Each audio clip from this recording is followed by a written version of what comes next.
99X, it's Barnes and Leslie. We are the Morning X. This past weekend was supposed to be a Matthew Sweet show. And as you know, if you were listening last week, a horrible stroke happened to Matthew Sweet. This is just awful. There's been a GoFundMe that thank you to everyone who has donated so far. And if you're just hearing about this, there is a way to help. And that's on the Morning X page, by the way. We pinned it to the top at 99x.com. But a lot of people still just wondering just what happened. Want to bring on Russell Carter, who is Matthew's manager. I mean, I don't know if that the whole career or just certain years, Russell. I was Matthew's lawyer when he was 17 and moved to Athens, and then wow, longtime manager. I did a lot of legal work for him. I got him 3 record deals. And then your son Adrian. Well, Matthew and I grew up together, basically. Oh, cool. And then your son Adrian, who plays guitar with him on the road, right? That's right. Yeah, I play guitar, and I've been playing some violin on our most recent acoustic tour, which was a really fun addition. We were having a lot of fun with that. And yeah, grew up with Matthew's music as a part of my everyday life, which has been a great privilege, really. Well, what happened? What exactly, when all this went down, because you were with him That's right. on the road, what did happen? We had a typical road day. Any touring musician will recognize it. We were in the car for 10 hours driving from Baltimore to Toronto, Canada. Totally normal day. And we got to the hotel. We were checking in. One thing I'm very grateful for, Matthew's never been a guy to be reticent about his feelings. He said, "Hey, man, I don't feel good." We're kind of like, all right, well, let's check in and chill. He said, "I really don't feel good." Really? And he said, "I need to go to the hospital." Yeah, and we turned around and we said, "You got it." And luckily we were 10 minutes from one of the main hospitals in Toronto. Got him in an ambulance, got there in under 10 minutes. Quickly determined he was having a brain bleed and transferred to another hospital, Toronto Western, which immediately started taking primo care of him. And from there, he stabilized. There were some scary moments, but we were very quickly in a stable situation and, yeah, on the path to recovery, I hope, ultimately. Yeah, first and foremost, thank God he realized that something was going on, and he said, "I need to go to the hospital." Yeah. Because that probably saved his life. Yeah. Adrian, when did you realize what happened? We were in the emergency room. A doctor came out and they assessed him just for probably less than 10 minutes to determine what was going on, and came out and told us. And it was an awful moment, but we all felt really confident in the medical team, and we were in the right place, and we're all very grateful for that. What were the symptoms that he was having? Because you guys didn't seem to think anything, it sounds like, at the beginning when he's like, "Oh, I don't feel well." You're like, "Oh, let's just go chill at the hotel." What was it? I'm not a doctor. I don't know what's typical, but it came on pretty quickly.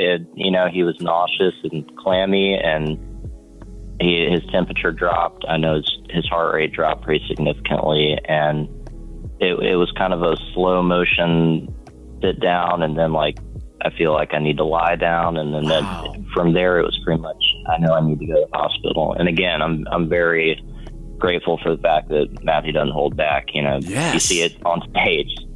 How he feels is what you get. So he didn't feel good, and he told us. We're talking to Adrian Carter, who is in Matthew Sweet's band, and Russell Carter, his longtime manager. We understand now he's back in the States, correct? He was in ICU for maybe 3 days, and then when his blood pressure stabilized, they moved him into a sort of interim hospital room where they still were monitoring him, but it was a little more low key. And then by the end of a week, they said, "Okay, we can authorize his transfer to his hometown in Omaha," but they were very careful to establish a place for him to go. They weren't going to release him on his own recognizance. It's just a delicate a situation medically.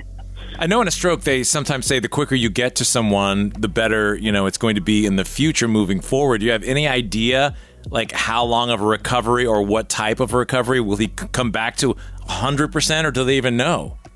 Well, the doctors say that it actually takes 2 to 3 weeks before they can clearly diagnose what caused the stroke and then make a prognosis. It just takes that amount of time for basically his head to clear and for them to be able to go in and analyze what happened. Yeah. So we don't know yet.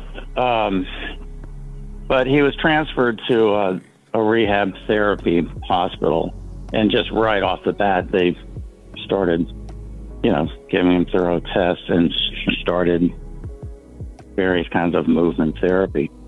And I mean, they're positive and encouraging that over time he's going to improve. And the goal.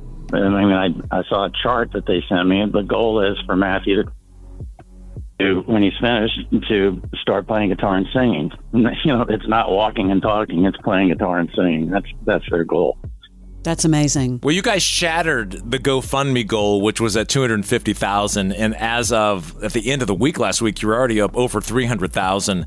And I saw the goal was raised up to $400,000. It's amazing to see the outpouring of support and a lot of that from musicians, but also fans, but people who are stepping forward, and that's just massive, especially for him being in Canada of all places when this happened.